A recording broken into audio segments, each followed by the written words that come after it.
I can feel the sunshine on my face. I can see.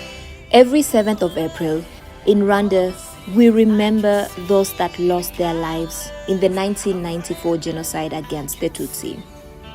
It has been 30 years since Rwanda started rebuilding. To different people, the 30th commemoration of the genocide against the Tutsi has a different meaning. Kwibuka ku nshuro ya 30 bivuze ibintu bigari cyane cyangwa birebire cyane. Kwibuka 30, it's a lot of hope. Tutibagirwa ibikibi cyatubayeho nk'abanyarwanda. Igihe cyose jenoside yakorewe abatutsi izibukwa. Ubu ngubu bitewe n'ukuntu urubyiruko nyine ruba rukugenda rutinyuka kuko rushoboye, rugenda ruba ruri kuzamuka ibintu byabaye mbere ngo ntibizasubira ukundi. For us Rwandans, we need to come together, we need to support each other, but we need to do it with hope and with a very positive mind. Aho tugeze turahakesha ubuyobozi bwiza bwaduhaye ayo mahirwe nk'abadamu n'abakobwa yo kugira amahirwe angana n'ay'abagabo. Looking forward to a more united country, a more prosperous country. Kwibuka 30 is, as we look back, not only to what has happened in 1994, but what we have achieved over the last 30 years, we also look in the future, project ourselves in the future and say, hope is allowed. In 1994, Rwanda was torn apart by one of the darkest chapters in human history, the genocide against the Tutsi. But out of the ashes of tragedy, Rwanda rose with determination to rebuild and thrive. On today's episode, we focus on the key factors that contributed to Rwanda's economic growth and success over the years.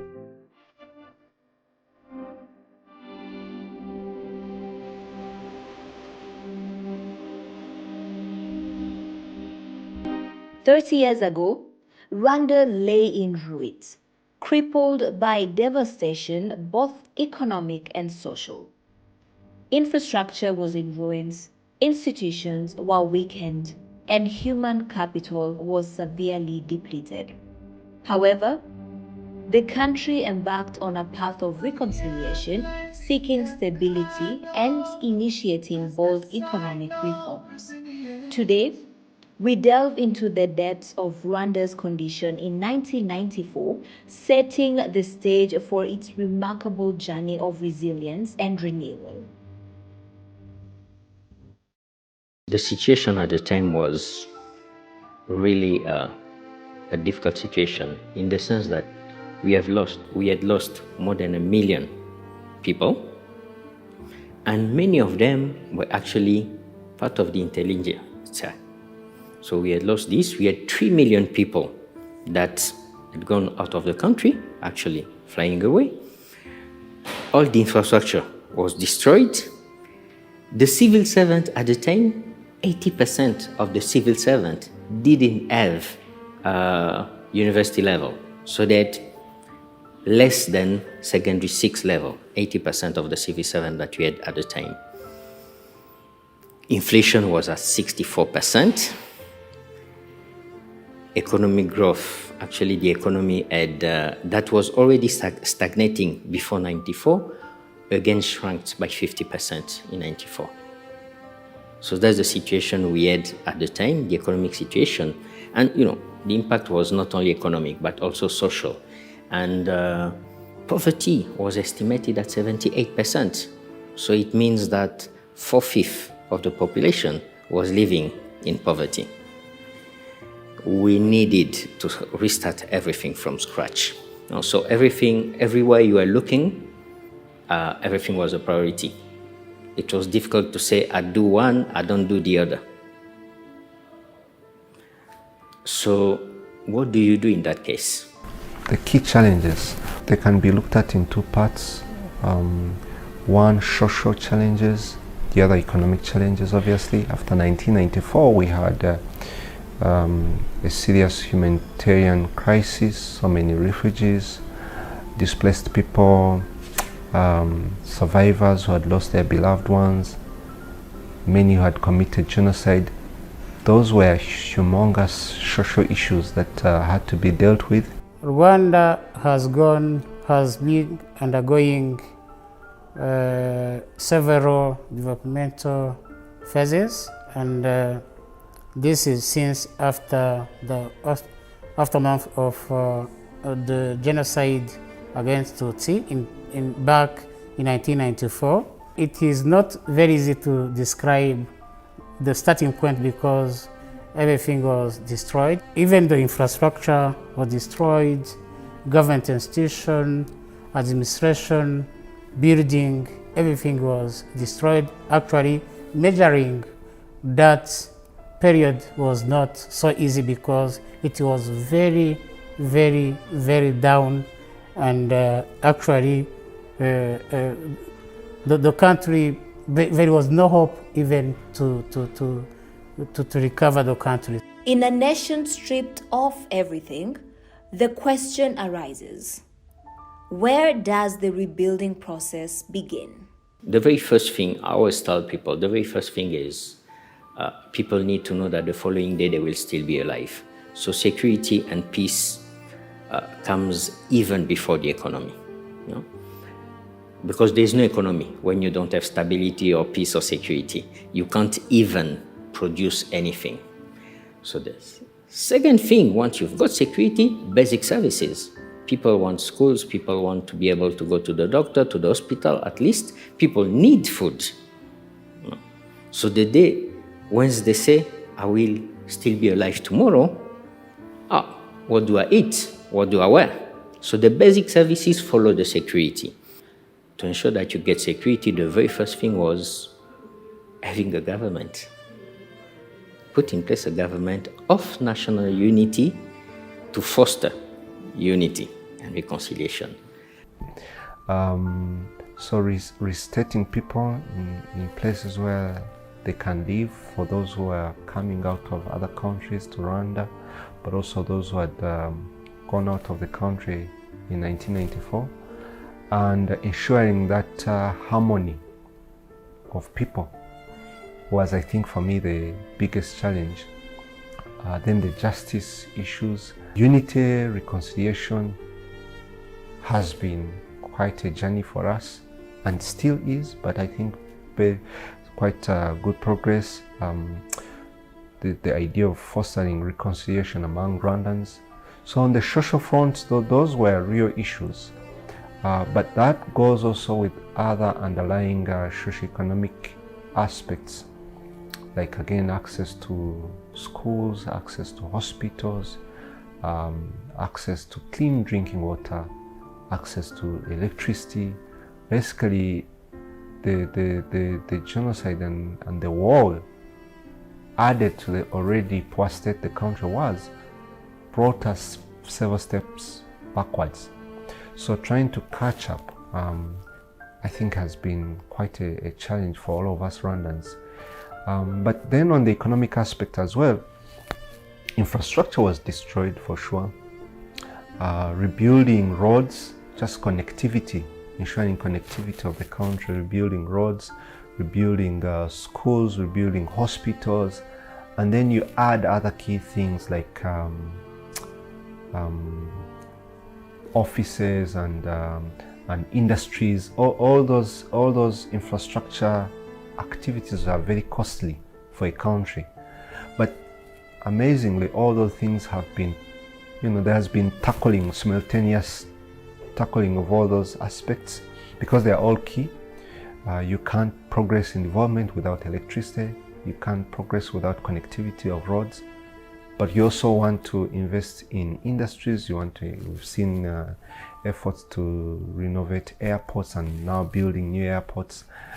That's also, as well as important. You can't stay to the basics of infrastructure. You also need to invest into other things which create employment, industries. So I think Rwanda has been a unique case of huge economic, social challenges, but yet with, I think, with the commitment and the prioritization things can be possible as well. So those were the challenges. We've made big progress about those challenges, but for sure, given our vision, I think there's still a way. Despite the wreckage, Rwanda's advancement over the years has been remarkable. Today, it stands as one of the fastest growing economies in sub-Saharan Africa. There's been significant progress of Rwanda's GDP in the last 30 years. That's from 1994 to 2024 now, where our GDP has moved from a level of 753 million US dollars in 1994 to a current level of about 14 billion US dollars in 2023. Those are the recent numbers. So that equates to about 19 times, multiplication of 19 times of GDP over the last 30 years, which is tremendous, which is big growth. And that level of GDP growth has been sustained by an annual growth of about 9%. That's, you could say, one of the highest growth rates in sub-Saharan Africa. And that average is a bit affected by the COVID years, where in some cases we had negative growth. So if you had removed that, that would even be a little more. As of now, the recent numbers we released, which were for 2023, the year 2023, the GDP growth was 8.2. So we see good recovery from the COVID years. The economy has nothing to do with what we had in 95. It's a completely different economy.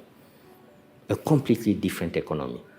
So people, on average, are 7 times more productive. The income of a Rwandan, an average Rwandan, has increased 7 times. That's what I'm saying, over the last 30 years. So it's not, we are not even the same people anymore.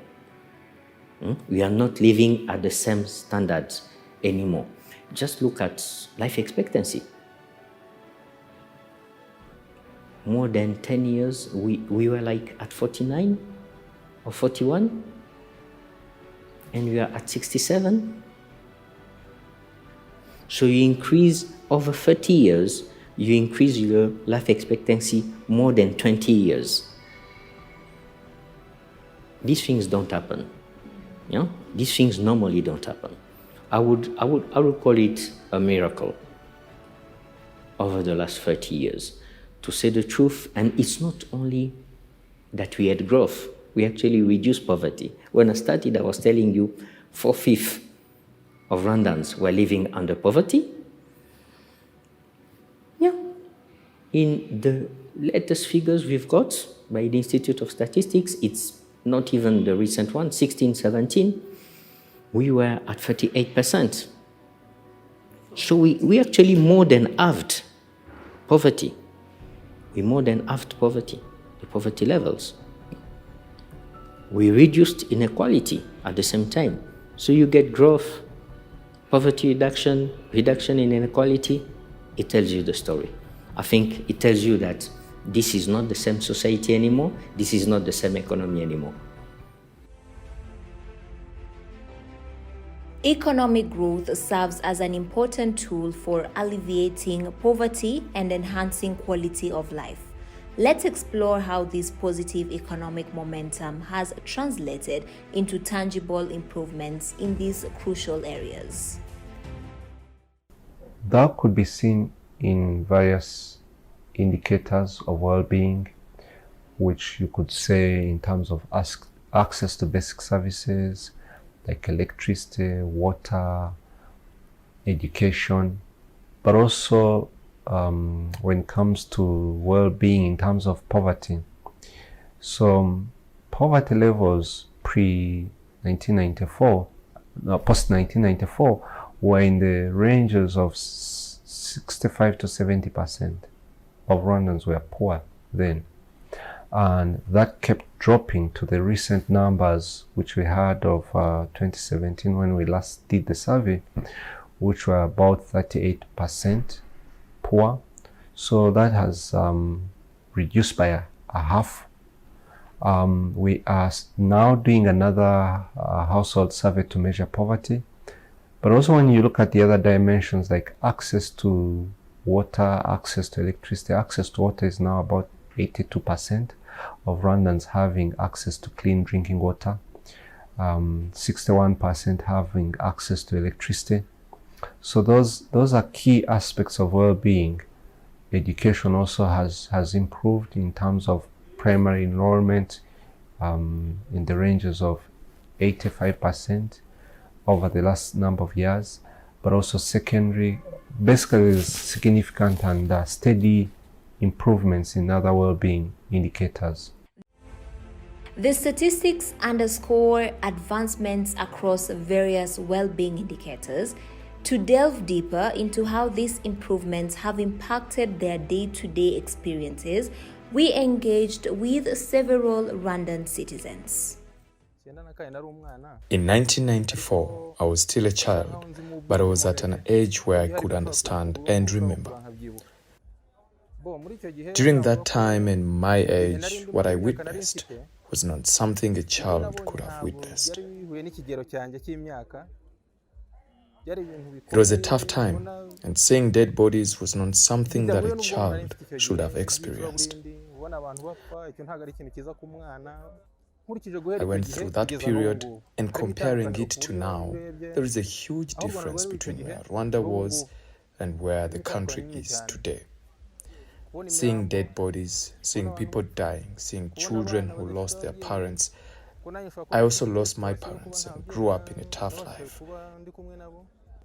But by the God's grace and through having a good country with good leadership, I must say that looking back at the country's image then, it was tough to imagine that it could transform into the country that it is today. Have the people it has, have a clean city. It was tough. But as I grew older and saw how things were developing, we are in a good country, and it enables us to have hope. If we start from the period after the 1994 genocide against the Tutsi, when Rwandans were liberated, and how we found it, it was a country, but it did not have life. Firstly, blood had been shed, Rwandans had been killed, and for those who were returning back, they found nothing. The perpetrators had destroyed and taken everything. There was need to start rebuilding the country, following the directions that have been put in place by the new leadership. Trading started slowly, and we can all see the progress today. Looking back, an example is Nyarugenge Market. It has developed to a modern building compared to how trading used to take place. Since 1994, trading has evolved, adopted modern technology, all due to the good leadership. Trading has evolved. An example is people who used to trade before had to go to neighboring countries like Uganda or Nairobi to buy the merchandise. You find that they were buying from other traders instead of going to the manufacturers directly. Now, they have direct access to the manufacturers, and a trader can travel from Ruhengeri. They no longer have to go to Uganda. They now have access. One can easily go to China, or they can travel to Dubai. The process to get the goods to Rwanda has eased. The motorbike transport business, especially for women in Rwanda, has developed tremendously because in the past 30 years, after the 1994 genocide against the Tutsi, there were no female motorbike riders. Even a couple of years after that, it was a taboo, and if a woman was seen doing it, it was against the norms. But now, because of the positive progress, if a woman is seen doing it, it seems normal. Since I started the motorbike transport business, my life transformed in evident ways. I have personally achieved a lot.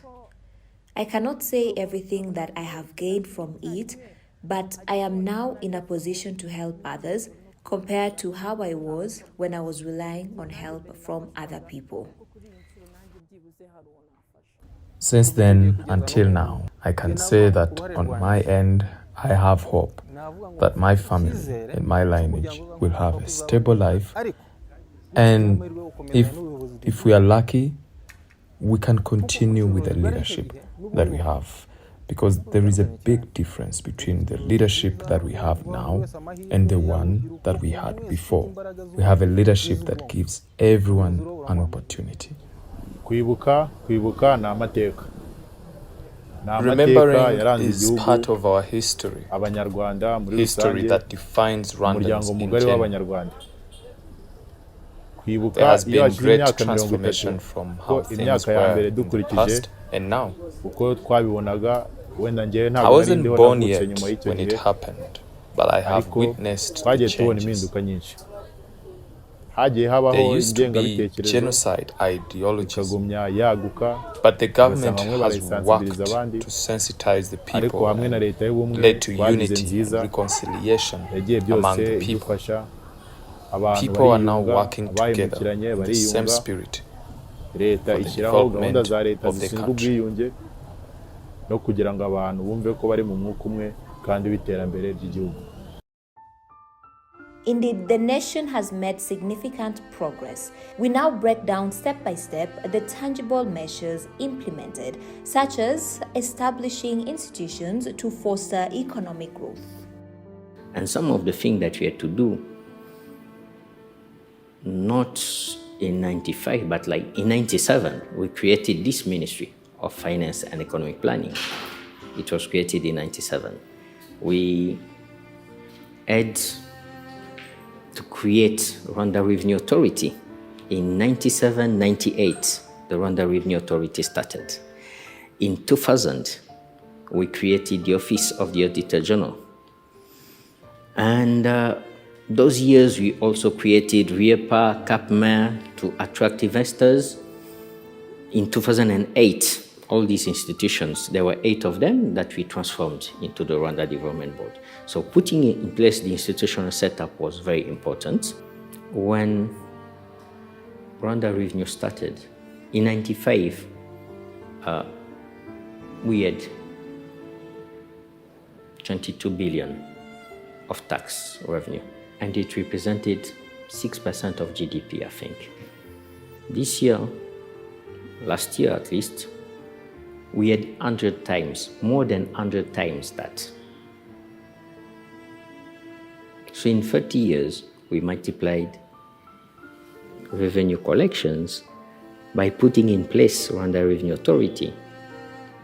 We multiplied it more than 100 times. Yeah?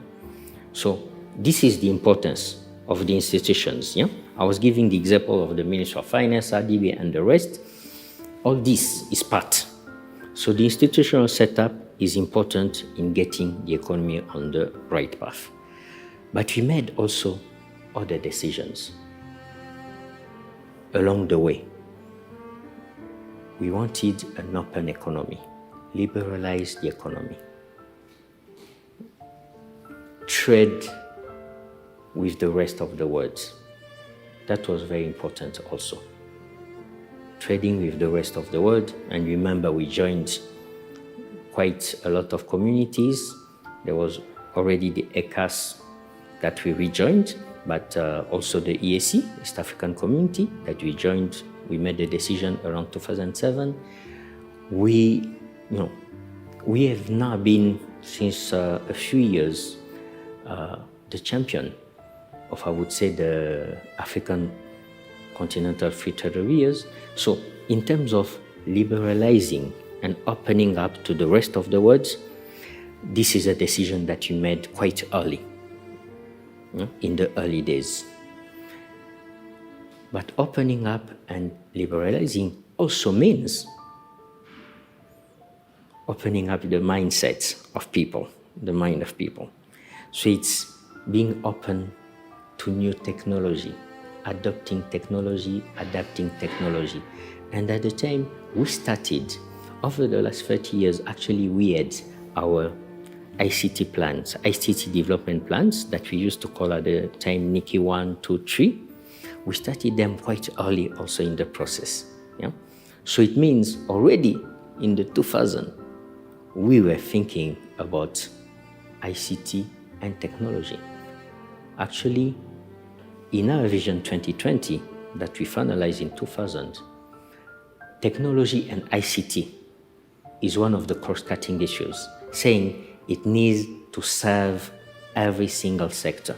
The key factors driving change in development in the economy, I think one would say the deliberate openness of the country to other people to come in the country and invest in the country. Rwanda has been very deliberate at that, to attract foreign direct investment into the country with the LDB's initiatives and efforts.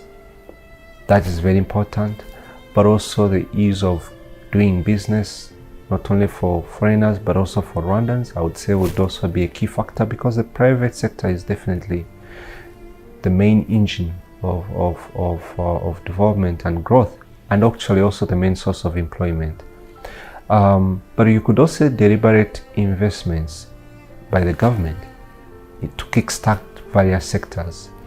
We're talking about tourism. There have been deliberate investments to set up hotels across the country and then sell them to the private sector. So the government kickstarts some areas and then passes them on to the private sector to run them, which is generally the journey of development for a country like Rwanda should undertake.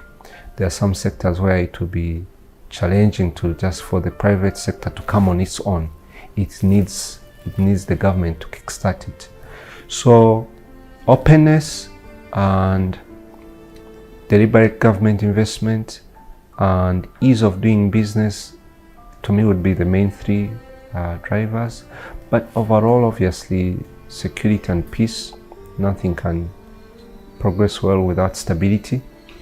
And I think for me, that's the foundation in terms of our journey.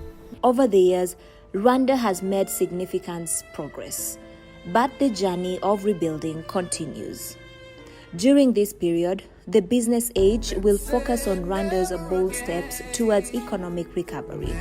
On our next episode, we will focus on how different sectors have recovered from the dark days as we remember.